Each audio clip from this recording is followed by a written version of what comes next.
I'll do another breakdown that's actually like very common, but it's like misunderstood. Campaign, ad set. People think these all mean the same thing. They are very different things. Campaign is your overall, and I'm referring specifically to Meta, but all the different platforms have their versions, of their own. Yeah. They're just called different things, but campaign is your overall goal.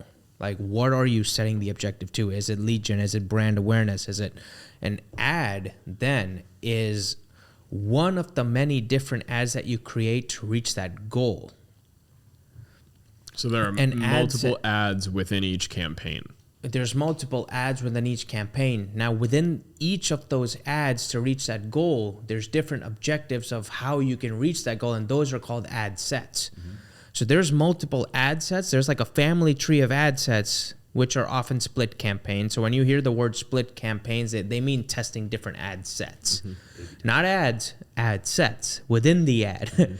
Then there's a family tree of ads, and that all funnels up to one campaign, which is, and successful companies often run multiple campaigns. So you can see how you can end up with 300, 400 ad sets, right? So these don't all just mean the same thing. Like, that's why ad set is the smallest component.